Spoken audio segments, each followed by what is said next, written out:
오늘 하나님께서 우리에게 주시는 말씀은 사도행전 1장 1절부터 8절까지 말씀입니다. 우리 한 목소리로 읽겠습니다. 시작. 데오빌로여, 내가 먼저 쓴 글에는 물은 예수께서 행하시며 가르치시기를 시작하심부터 그가 택하신 사도들에게 성령으로 명하시고 승천하신 날까지의 일을 기록하였노라. 그가 고난받으신 후에 또한 그들에게 확실한 많은 증거로 친히 살아계심을 나타내사 40일 동안 그들에게 보이시며 하나님 나라의 일을 말씀하시니라.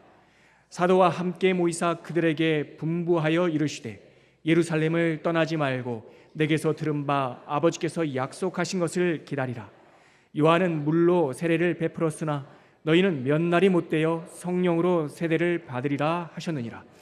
그들이 모였을 때에 주께서 이스라엘 나라를 회복하심이 이때니까 하니 이르시되 때와 시기는 아버지께서 자기의 권한에 두셨으니 너희가 알 바 아니요 오직 성령이 너희에게 임하시면 너희가 권능을 받고 예루살렘과 온 유대와 사마리아와 땅끝까지 이르러 내 증인이 되리라 하시니라. 아멘.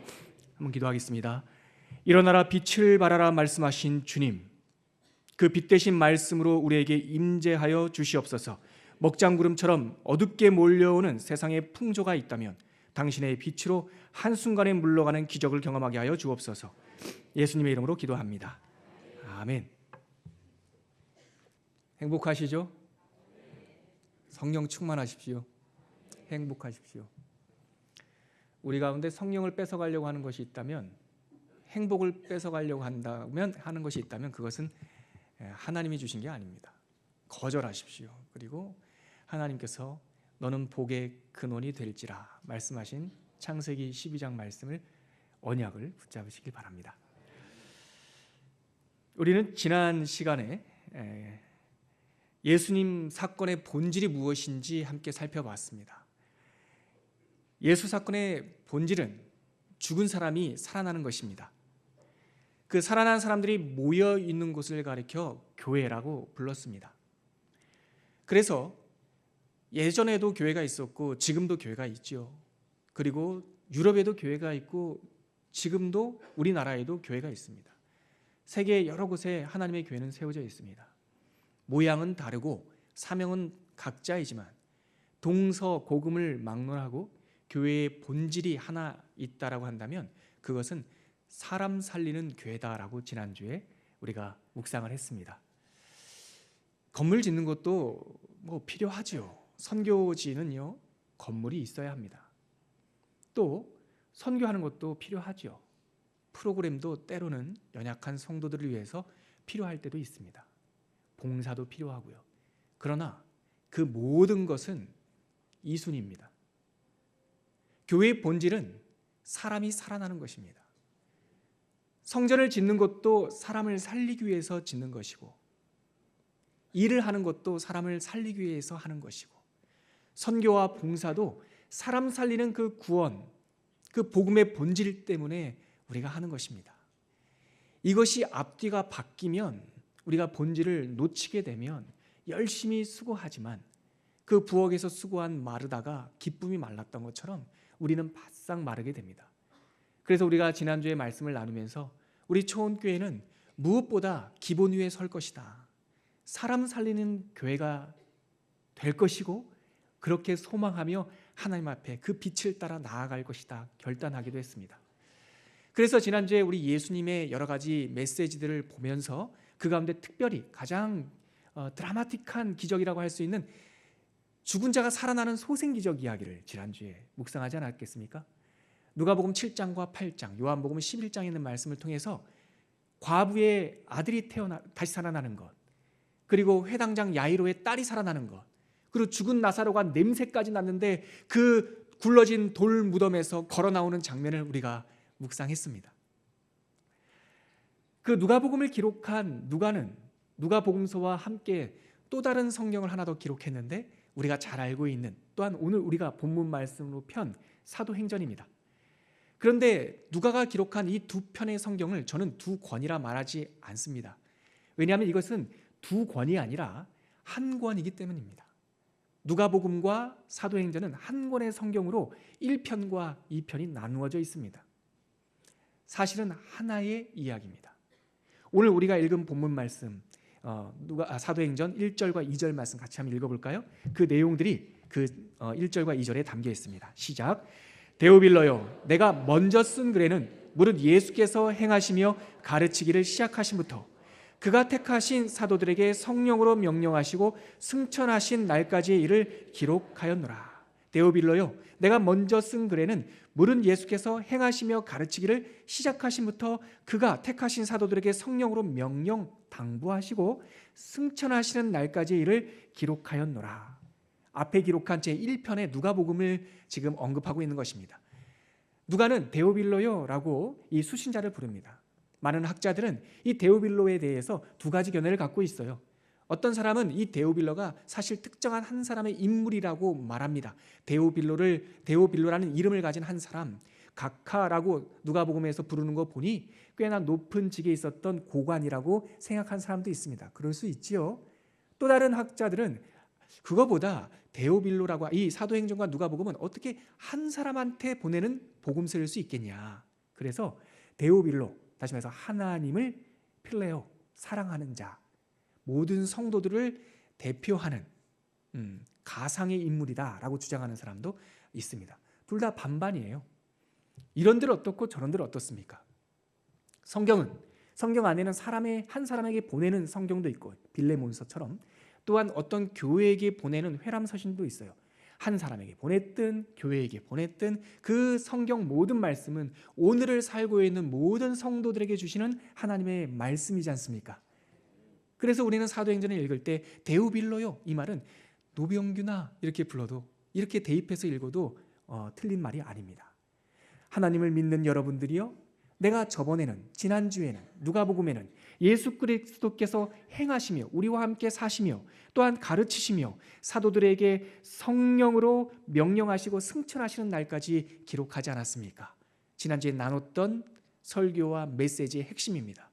예수께서 우리와 함께 계시고 가르치시면서 승천하시는 날까지 우리에게 또한 명령하신 내용은 사람 살리는 일이다. 너희는 만방에 가서 이 복음을 전파하라. 이 복음을 듣는 사람은 회개할 것이고 그가 구원을 받으리라 말씀하셨던 그 명령이 바로 사람 살리는 복음에 대한 내용이었습니다. 이어서 오늘은 그러면 그 복음으로 살아난 사람은 어떠한 삶을 살아갈 것인가라는 거예요.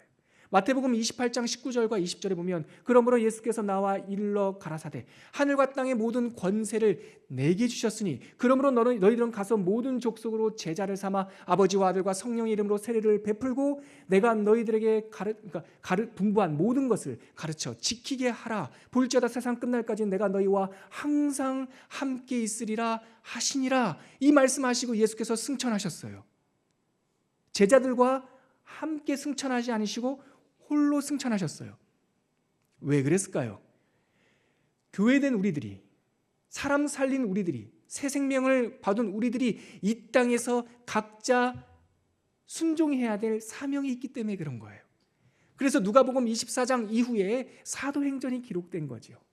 그래서 누가복음과 사도행전을 꼼꼼히 보면 이 두 편의 성경은 마치 쌍둥이 성경 같아요. 데칼코마니처럼 그림, 이 잉크 그림처럼 비슷한 구도를 갖고 있어요.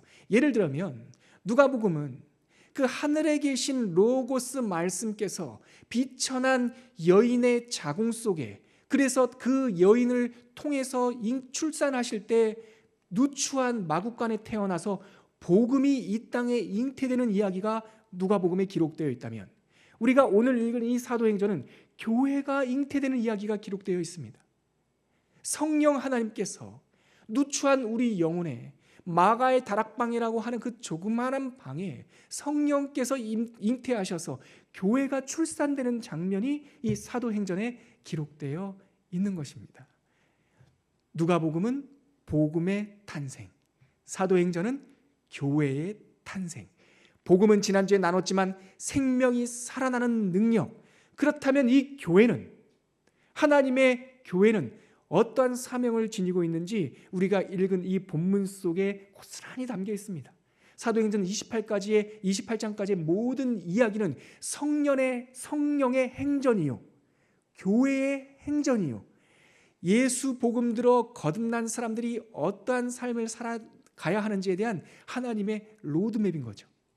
우리가 읽은 이 1장에 그 핵심적인 메시지가 다 담겨 있습니다. 먼저 거듭난 주의 백성들에게 주신 하나님의 은혜가 무엇인지 3절 말씀에 담겨 있습니다. 다 같이 한번 읽겠습니다. 시작. 그가 고난받으신 후에 또한 그들에게 확실한 많은 증거로 친히 살아계심을 나타내사 40일 동안 그들에게 보이시며 하나님 나라의 일을 말씀하시니라.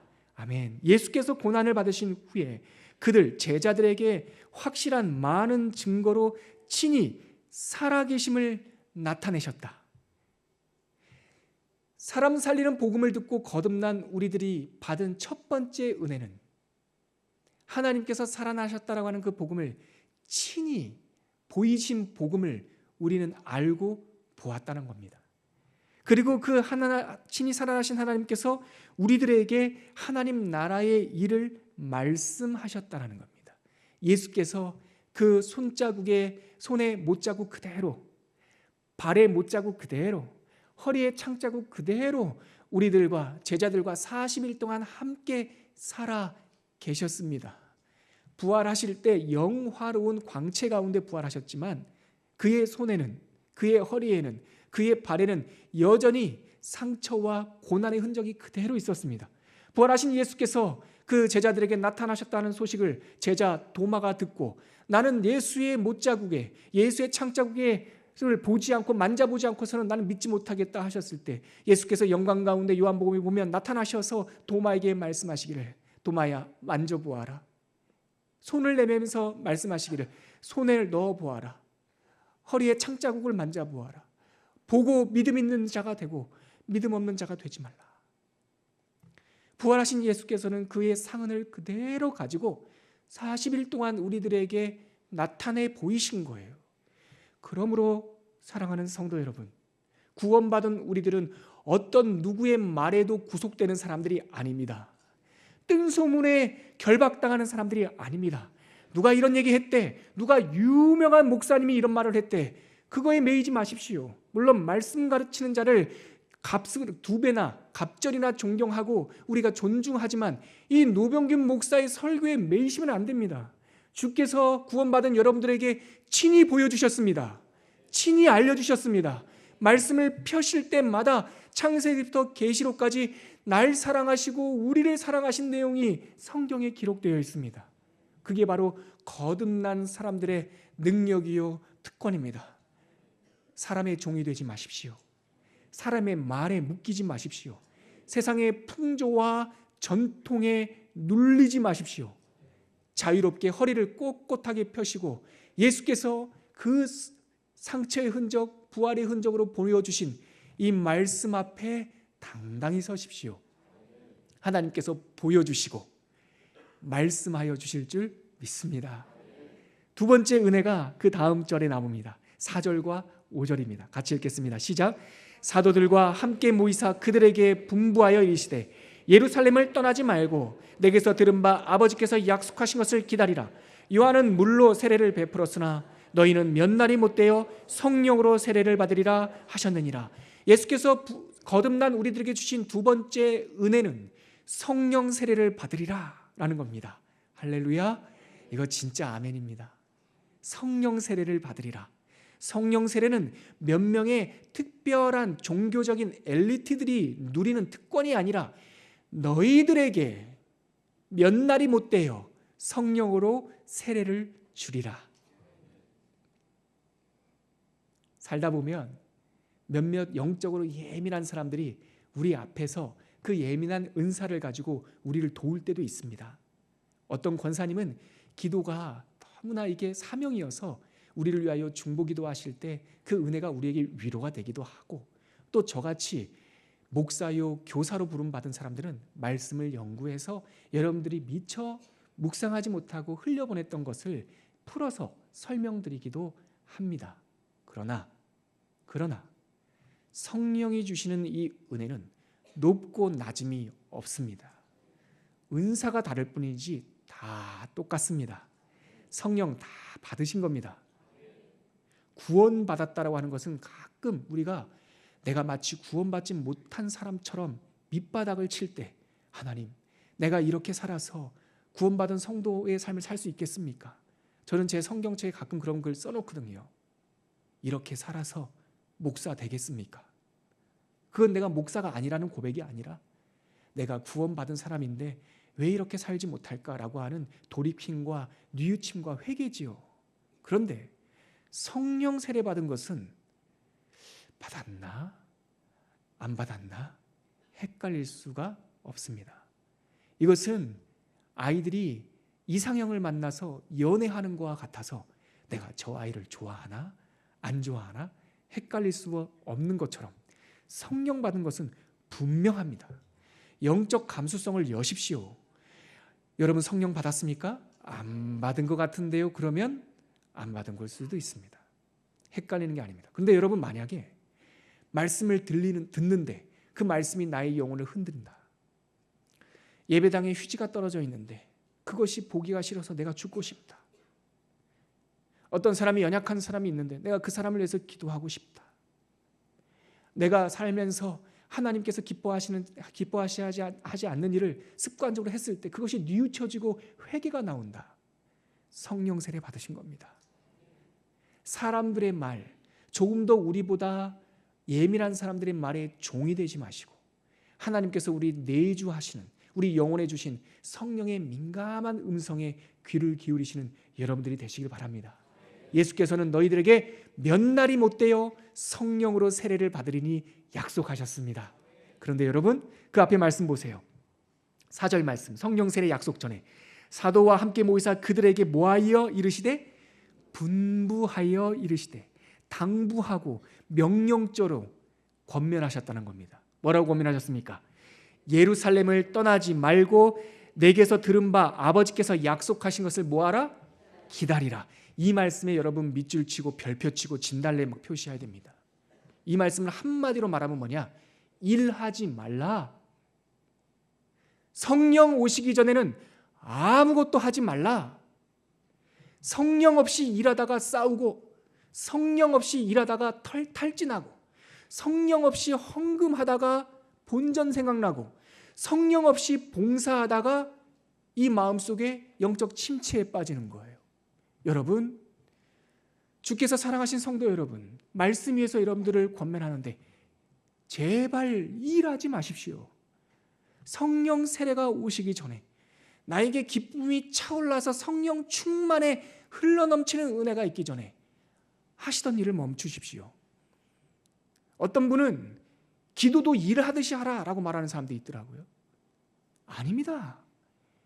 기도는 대화하듯이 하는 겁니다. 여러분 생각해 보세요. 성경에서 하나님이 고용주입니까? 아버지입니까? 대답하시죠. 예? 아시죠? 아버지죠. 여러분 기도는 노동입니까? 대화입니까? 성경에서 대화, 호흡이라고 말했죠. 그러면 아버지와 딸이 대화하는데 의무감으로 대화합니까?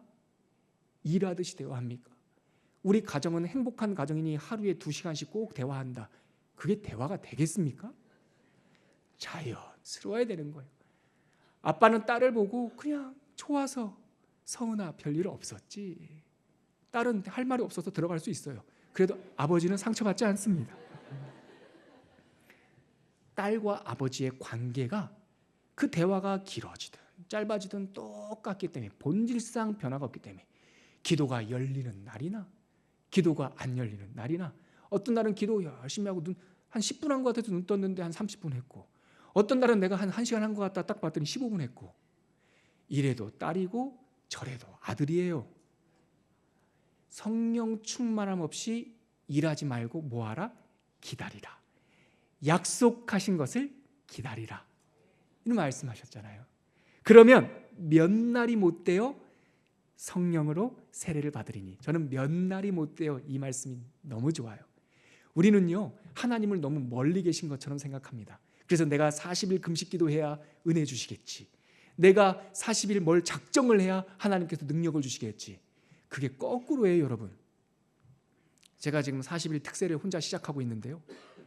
40일 특세가 끝나는 4월 7일 날 능력 받는 것이 아니라 지금 하나님께서 능력 주셨기 때문에 지금 기도를 결정한 거예요. 지금 은혜를 주셨기 때문에 제가 감사함으로 쥐어짜지 않고 새벽 예배를 섬기는 거예요. 여러분, 몇 날이 못 돼요. 우리가 뭔가를 해야 그거에 대한 대가로 주님께서 뭐를 주시는 것이 아니라 하나님께서는 우리 뜻보다 속히 빨라서 우리가 기대하는 것보다 속히 응답하십니다. 오순절 날이 예수께서 승천하신 다음에 40일 걸린 것도 아니고 1년 걸린 것도 아니고 딱 열흘 걸렸어요. 6월절 다음 날 부활하셔서 40일간 함께 계신 다음에 승천하신 후에 50일 때에 오셨으니까 50에서 40을 빼니까 며칠 남습니까? 열흘 남아요.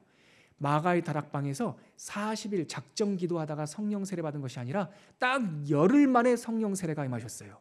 하나님은 우리보다 사랑이 더 깊어요. 우리가 이삭을 묶었을 뿐인데 주께서 아브라함아 됐다. 네 아들에게 손을 대지 마라. 내가 이제야 네가 나를 사랑하는 줄 알겠다 하고 여호와 이레 하나님께서 그 숲을 가운데 미리 예정하신 예물을 예비하셨다고요. 몇 날이 못 돼요. 우리 하나님 오해하지 마십시오. 우리 하나님의 사랑은 우리의 헌신보다 더욱더 큽니다. 그러므로 하나님의 사랑을 깨달은 자는 감히 주님 앞에 내가 헌신했다는 둥, 내가 봉사했다는 둥, 그런 말 할 수가 없지요. 제가 아까 왜 가슴이 먹먹했냐면 일어나서 찬양하다가 나를 통하여 나의 이름을 위하여 하는데 나를 통하여라는 말에 제가 마음이 아팠어요. 이 똥작대기와 같은 인간이 뭐라고?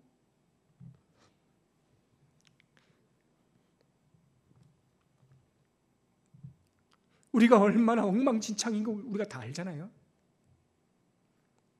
근데 나를 통하여 뭘 하시겠다고 하니까 송구할 뿐이고 감사할 뿐이죠. 몇 날이 못 돼요.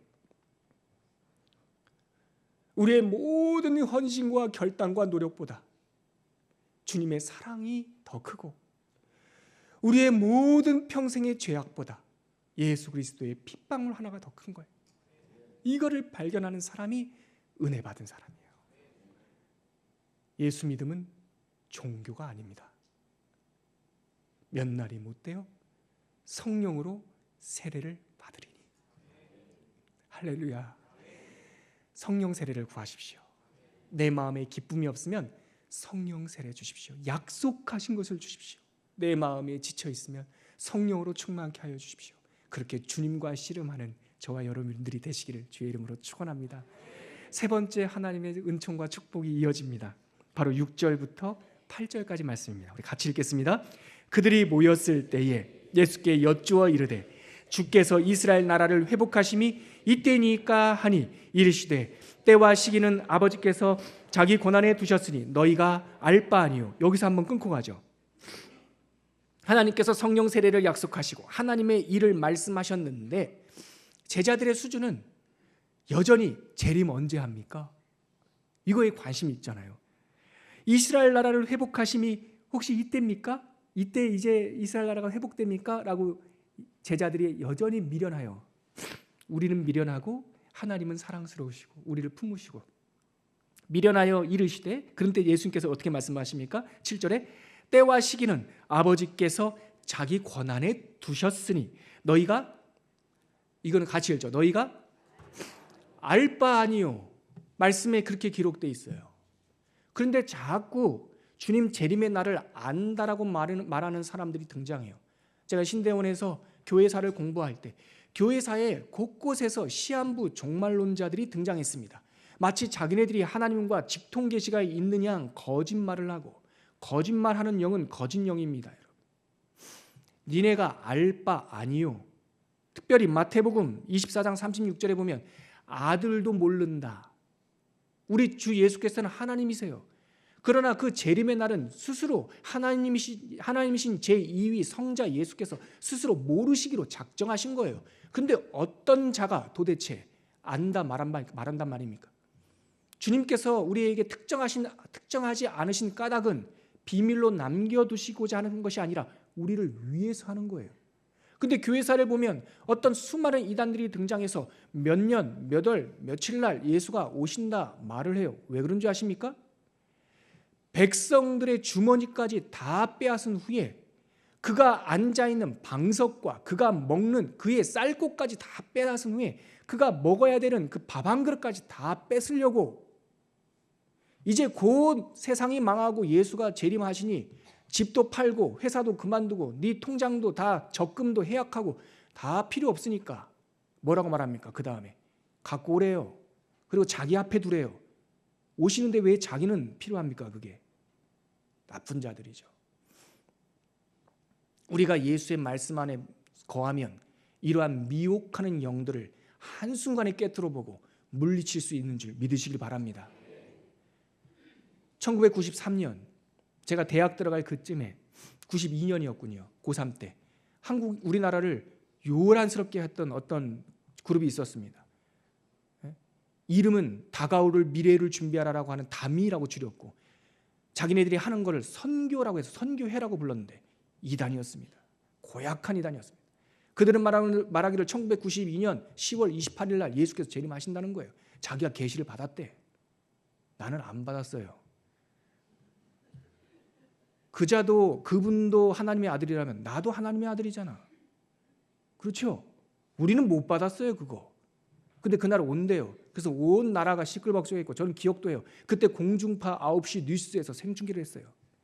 그래서 예수의 이름이 아주 모욕을 당했어요. 여러분 제가 예수의 재림과 관련돼서 하나 정확하게 여러분들한테 예언할 수 있는 게 하나가 있습니다. 예수의 재림과 관련돼서 기대가 되시죠?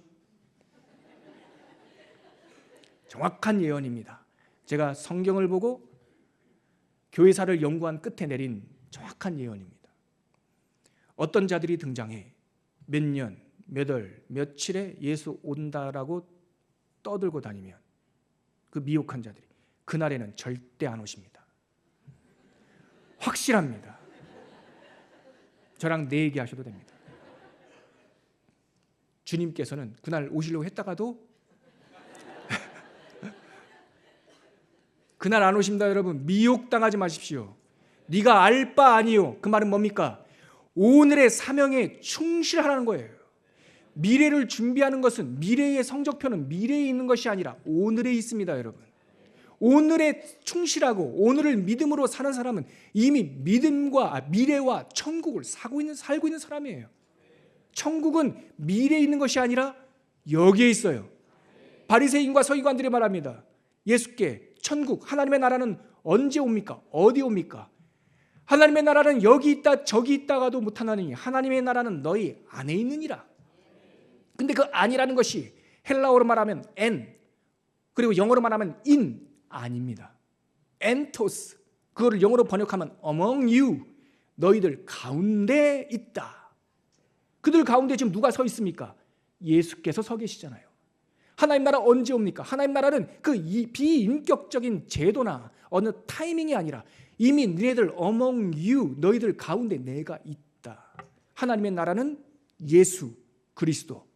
예수께서 말씀하시기를 회개하라 하나님의 나라 천국이 가까이 오고 있다. 누가 지금 가까이 오고 있습니까? 예수께서 걸어오시면서 말씀하시기를 하나님의 나라가 가까이 오고 있다. 예수가 하나님 나라십니다. 근데 예수께서 마태복음 28장에서 뭐라고 말씀하셨습니까? 내가 세상 끝날까지 너희와 항상 함께 있으리라 하시니라. 그에게 모든 이름보다 뛰어난 이름을 주셨는데 그 이름 예수의 이름이 뭡니까? 임마누엘 하나님께서 너희와 함께 하심이라. 다시 말해서 하나님께서 우리와 함께 하시고 예수 그리스도의 이름이 우리 가운데 계시고 성령님께서 우리 외에 내주하신다면 우리는 이미 하나님의 나라를 살고 있는 겁니다. 그러니까 말씀 안 하신 거예요. 재림은 하십니다. 반드시 재림하십니다. 그런데 그 날이 중요한 것이 아니라 오늘 하나님의 나라를 사시는 여러분들이 되시기를 주님의 이름으로 축원합니다. 그리고 나서 하신 말씀이 그래서 오늘의 삶을 말씀하시는데 그게 1장 8절입니다. 같이 읽겠습니다. 시작. 오직 성령이 너희에게 임하시면 너희가 권능을 받고 예루살렘과 온 유대와 사마리아와 땅끝까지 이르러 내 증인이 되리라 하시니라. 니네가 알 바 아니요 그날은 알 바 아니요 오직 지금 오직 성령이 너희에게 임하시면 너희가 권능을 받고 예루살렘과 온 유다와 사마리아와 땅끝까지 이르러 내 증인이 될 것이다. 이것이 바로 오늘의 삶이라는 거예요. 여기서 중요한 게 있습니다. 오직 성령이 너에게 임하시면 너희가 뭐를 받고? 권능을 받는다 했습니다. 이 말씀을 가지고도 백성을 미혹하는 거짓 선지자들은 마치 이게 신비로운 힘이나 파워, 능력이라고 자꾸 호도합니다. 성경을 똑바로 읽어야 돼. 그런데 사실 우리 성경은 오해할 법도 하게 번역이 됐습니다. 권능 이러니까 내가 무슨 능력을 가져서 내가 종교적인 엘리트가 되고 슈퍼 히어로가 돼서 나는 예언하는 능력이 있고 나는 병 고치는 능력이 있고 사람들을 막 휘어잡을. 틀렸습니다. 여기서 말하는 권능은 원전을 보면 헬라어 그리스말로 쓰여져 있는데 이 말은 뭐라고 되어 있냐면 듀나미스라고 하는 단어로 되어 있어요. 근데 예수님이 하나님께서 그 나라 그리스말로 신약 성경을 쓰시기 전에 그리스 사람들은 이 단어를 많이 썼는데 이 힘이라고 하는 단어가 두 개가 있었어요. 하나는 방금 저희가 이 1장 8절에서 사용되고 있는 듀나미스라는 단어가 있었고 한 단어는 에네르게이아라고 하는 단어가 있었습니다. 이 두 단어는 의미가 완전히 달라요. 여러분들 잘 알고 있는 예수를 믿지 않았지만 예수님보다 먼저 이 땅에 살다가 간 아리스토텔레스라는 사람도 그의 철학의 핵심이 이 듀나미스와 에네르게이아예요. 듀나미스에서 파생된 영어 단어는 다이나믹, 여기서 또 파생된 명사는 다이나마이트, 에네르게이아에서 파생된 영어는 에너지예요. 자, 다이나믹과 에너지가 무슨 차이가 있습니까? 에너지는 내가 채우는 겁니다. 에너지는 지금 내가 갖고 있는 겁니다. 그러나 다이나믹은 내 게 아닙니다. 울려오는 겁니다. 내 소유가 아닙니다. 선교지에 가면 병 고치는 은사 있습니까? 없습니까? 있습니다. 지금도 하나님께서 병 고칠 수 있습니까? 없습니까? 있습니다. 지금도 하나님께서 은혜와 기적을 베풀 수 있습니다. 그러나 어떤 은사도 당신 게 아닙니다. 하나님 겁니다. 오늘 말씀을 저에게 주시고 말씀을 가르치는 은사를 저에게 주셨지만 하나님께서 야, 너 목사야 됐다 그만하자 그러면 가져가시는 겁니다. 그러면 저는 벙어리가 된 듯이 하나님 말씀이 하나도 열리지 않을 수도 있습니다. 하나님께서 나에게 주신 그 은사를 주신 분도 있고 거둬가시는 분도 있는 거예요. 그건 내 것이 아니라 하나님의 것이기 때문에 여기서 말하는 권능 듀나미스는 울림이에요. 파동이에요. 진동이에요. 다른 말로 번역을 한다면 공명이에요. 기타 악기 다루시는 분들은 아실 겁니다. 튜닝, 줄을 맞출 때 여러분 솔 음의 줄 현악기를 맞추려면 얘가 틀어져 있으면 어떻게 맞춥니까? 솔 음을 내는 쇠막대기를 갖고 옵니다. 원음 막대기를 갖고 와요. 그래서 솔 음을 내야 하는 그 줄 앞에다가 칩니다. 줄을 치는 것이 아니라 쇠막대기를 칩니다. 그러면 이게 조율이 되어 있으면 같이 울려요. 신기합니다. 기타 가진 친구들한테 오늘 보여달라고 해주세요. 튜닝하는 거 신기해요. 손도 안 댔는데 조율이 되어 있으면 같이 막 떨립니다. 근데 이 줄이 솔 음 내릴 수 있도록 그 능력을 발휘할 수 있도록 조율이 안 돼 있으면 아무리 원음이 때려도 울리질 않습니다. 피아노도 그렇고 기타도 그렇습니다. 모든 현악기는 그렇게 공명이 일어납니다. 이것이 바로 듀나미스입니다. 하나님의 능력이 내 것이 되는 것이 아니라 하나님의 능력이 우리들에게 공명되어 오는 겁니다. 오직 성령이 너에게 임하시면 성령의 능력으로 나의 삶이 변화됩니다. 그게 권능을 받고입니다. 받고. 성령이 임하시면 우리가 그의 능력 가운데 함께 떨리는 거예요. 떨리는 거예요. 그리고 나서 말씀하신 게 뭡니까? 예루살렘과 온 유대와 사마리아와 땅끝까지 이르러 내 증인이 되리라. 여기서 중요한 거 이거 하나 짚어야 될 것 같아요. 예수님께서 승천하시는 그 급박한 순간에 꼭꼭 집어서 이 점층적으로 말씀하세요. 예루살렘과 그 다음에 유다 지역과 그리고 사마리아와 땅끝까지 이르러 우리한테 적용하면 연수구와 인천과 대한민국과 땅끝까지 이르러예요. 이 말씀에 주목하십시오. 성령이 임하면 이렇게 질서 있게 파생되어 나간다는 거예요. 파생되어 나간다는 거예요. 여러분, 이거는 세상 하나님의 진리를 모르는 세상 지혜를 연구한 학자들도 이 원리를 압니다.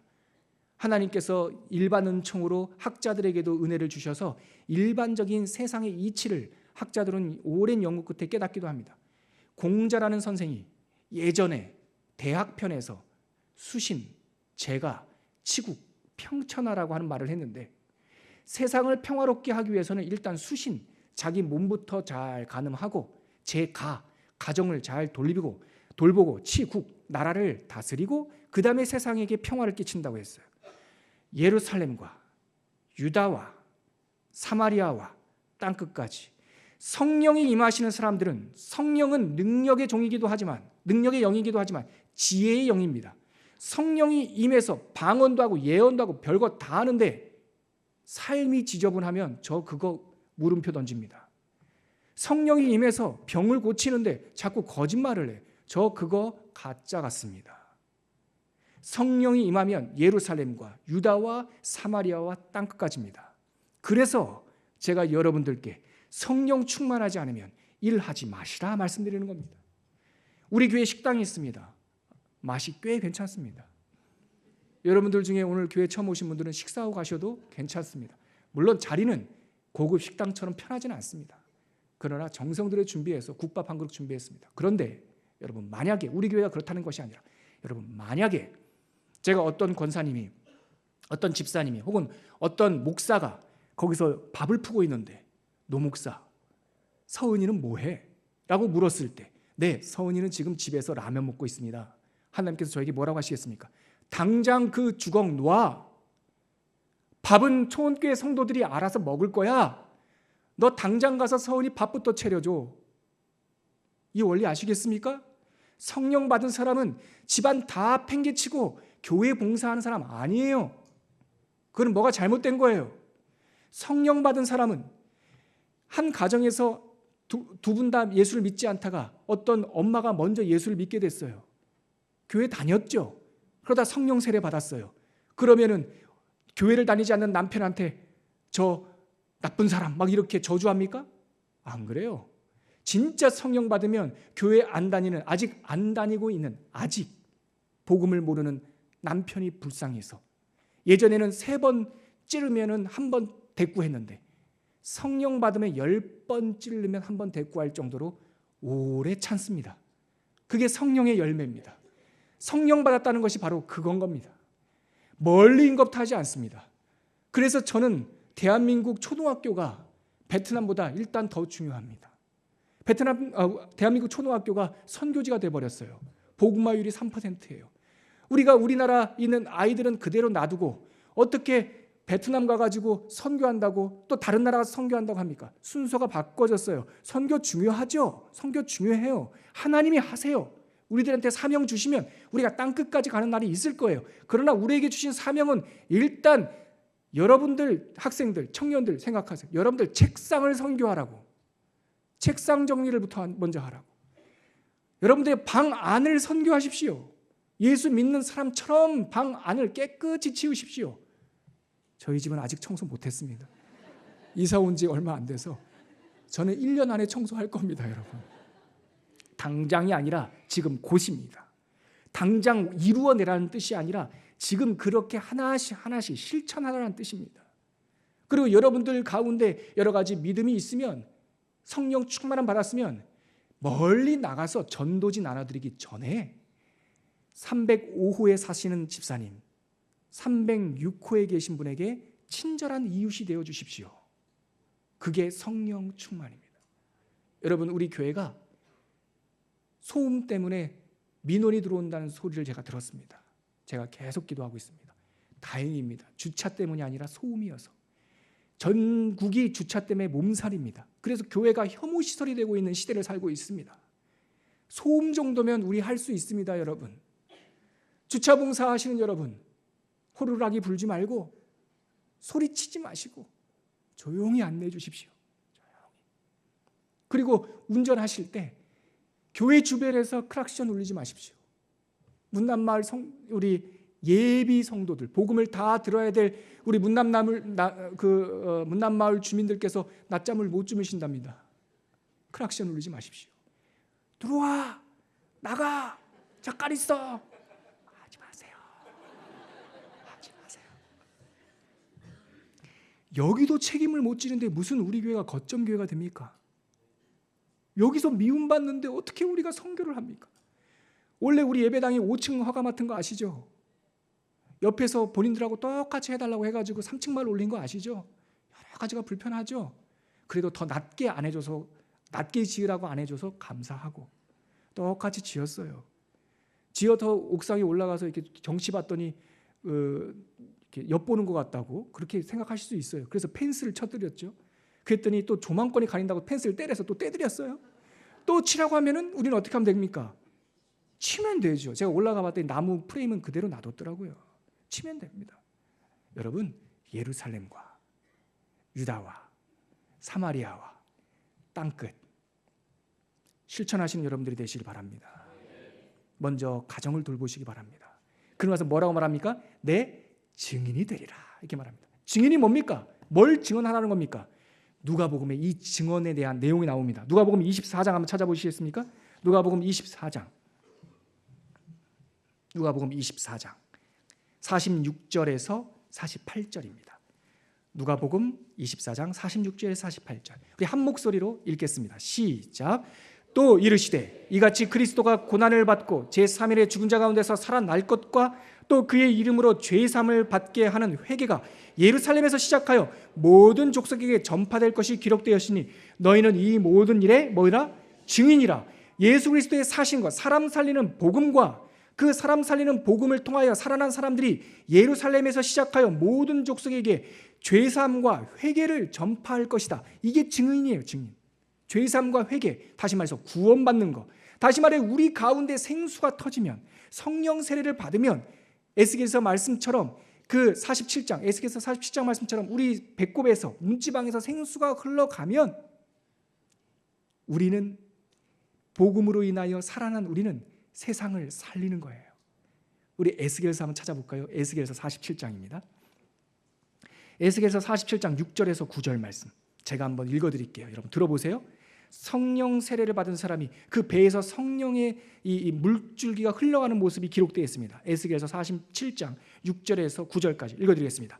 그가 내게 이르시되 인자야 내가 이것을 보느냐 하시고 나를 인도하여 강가로 돌아가게 하시기로 내가 돌아가니 강 좌우편에 나무가 심이 많더라. 그가 내게 이르되 이 물이 동쪽으로 향하여 흘러 아라바로 내려가서 바다에 이르리니 이 흘러내리는 물로 말미암아 그 바다의 물이 되살아나리라. 이 강물이 이르는 곳마다 번성하는 모든 생물이 살고 또 고기가 심이 많으리니 이 물이 흘러 들어가므로 바닷물이 되살아나겠고 이 강이 이르는 각처에서 모든 것이 살 것이며. 할렐루야. 성령 세례 받아서 우리의 배에서 생수의 강이 흘러가면 이 생수의 강 성령으로 인하여 바다도 살고 강도 살고 나무도 살고 모든 것이 각처의 모든 것이 살아날 것이다. 할렐루야. 이것이 바로 사람 살리는 복음을 듣고 살아난 우리들의 사명이요 우리들의 역사인 겁니다. 우리가 흘러가는 곳마다 사람들이 살아날 것입니다. 다시 말해 그래서 교회의 본질은 지난주와 이번 주가 패키지예요. 누가복음과 사도행전처럼 쌍둥이 메시지라고요. 지난주의 주제 기억나시죠? 교회는 어떤 교회다? 사람 살리는 교회다. 그러면 교회에서 살아난 복음으로 살아난 사람은 어떠한 사람이 되어야 된다? 세상 살리는 사람이 되어야 된다. 사람 살리는 교회, 세상 살리는 사람. 말씀이 흥왕하여 힘이 있으면 좋지요. 맡겨두세요. 일단 우리는 뭐 합니까? 살아나는 교회, 살리는 사람. 할렐루야. 이 은혜가 저와 우리와 우리 교회와 6만 개가 넘는 대한민국 교회와 열방의 교회에 공동된 미션으로 임하기를 주의 이름으로 축원합니다. 같이 기도하겠습니다. 말씀 위에 기도할 때 하나님께서 말씀하신 그 언약대로 우리가 성령 세례 받게 하여 주시옵소서. 증인이 되게 하여 주시옵소서. 모든 것들을 살리는 주의 생명수가 되게 하여 주시옵소서. 우리 함께 기도하겠습니다. 하나님 은혜를 감사합니다.